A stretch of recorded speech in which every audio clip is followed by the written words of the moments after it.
freelance, and I do a range of work going from illustration to one-to-one tuition to workshop facilitation.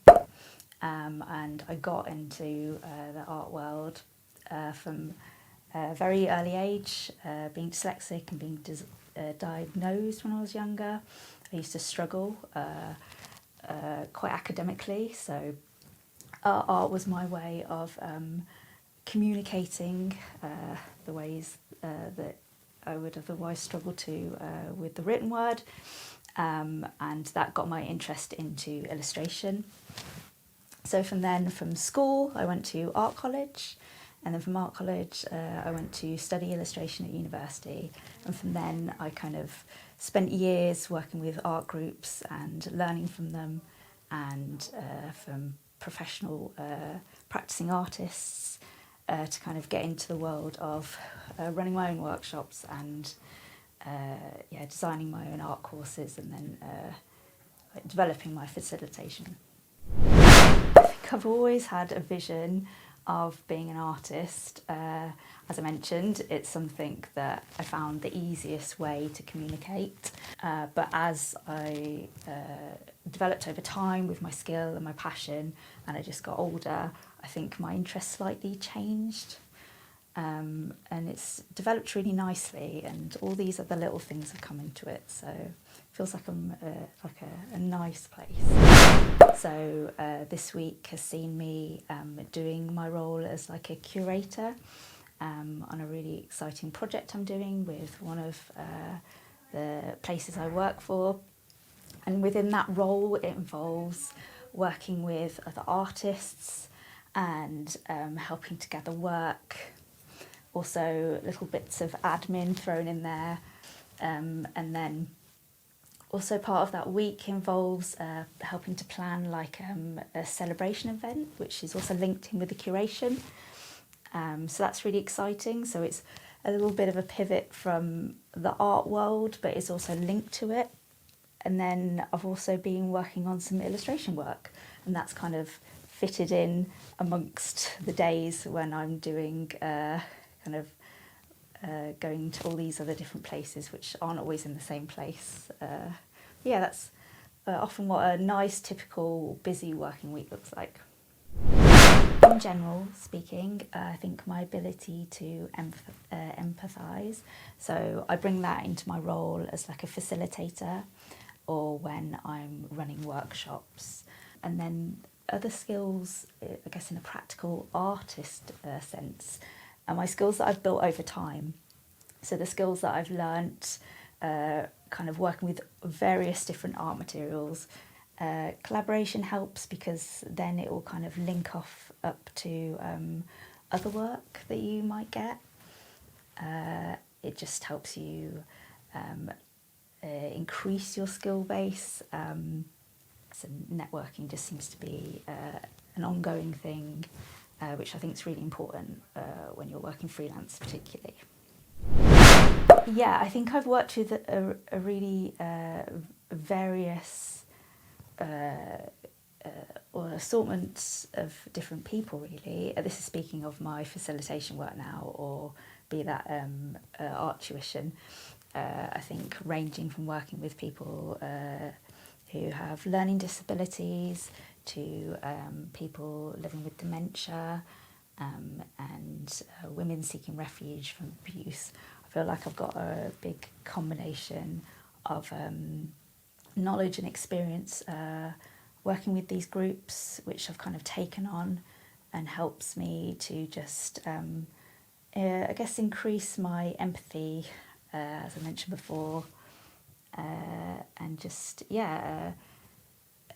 just make me feel more at ease and more confident with delivering on the jobs I need to do. Very often, I think when you're being an artist or a facilitator, you're wearing so many hats at once. So this is quite a general one, I think, really, that many in my position could probably say this is the case, where it's your own admin, you're your own, you've got to always manage yourself. Whenever I run workshops, for example, any handouts that I create for any of the courses or classes I design, I'm designing them all myself. So, or when I've kind of led a workshop, some people will be surprised that they're like, oh, you've made this book, you've stitched it together, or you've drawn everything yourself, and you've not just either lifted it off Canva or taken it from AI or anything, for example. So yeah, I think that's something that people might be surprised about, what I do. So my advice is to build a portfolio, and that's something that will help you to increase your skill base, finish with a really strong body of work, increase your experience, and just to help to present when you're kind of delivering sessions. Yeah, so other art roles can be for a visual artist. You can work in galleries, obviously either being curator, or you can work within the gallery itself, kind of delivering projects, and also going into the archives of gallery and museum works. You can also go into roles of being a graphic designer.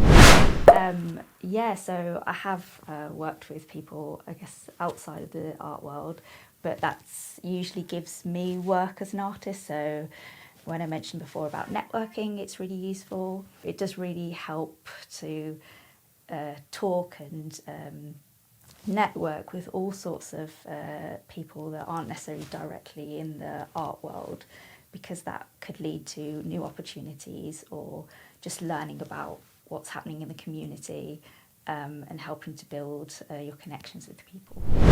With it being freelance, it's very up and down, so some months are very busy, and other months could be very quiet. So that's definitely a big challenge that I feel is very much ongoing, but it's definitely something that for me I always find useful to have a job, and it helps if it's a creative role that seems a bit more consistent, and that's sometimes either a casual role or something where you're just working part-time to just help to be consistent on a financial term. It might be challenging being a freelance artist, but a really rewarding part is something where you delivering art, whereas that's painting a mural or hanging a piece of work up or helping people to create their own artwork, is bringing joy. It's definitely something, some weeks I'll feel like I'm like, oh, I've really achieved there, where I've managed to fit everything into a very busy week and it hasn't felt stressful. Or other weeks, it definitely will feel like I've reached the end of it and I'm exhausted and I'm not sure how I've managed to achieve everything. Or sometimes if it's a busy week, I haven't managed to achieve things. So if it's a proposal that I wanted to get sent off, or writing like a funding application that I haven't just managed to do just because I'm very tired from doing all the other various work. The art world is definitely changing and evolving, especially with the increase with digital technologies, and particularly for me, the ongoing almost threat of like the AI world kind of creeping in. But that can definitely be used to people's advantages, I think, the more we learn about it. The most important skills, I think, taking forward, I definitely think are the skills that you wouldn't think that you would need. So I think they're almost like, what's the term, almost like analogue.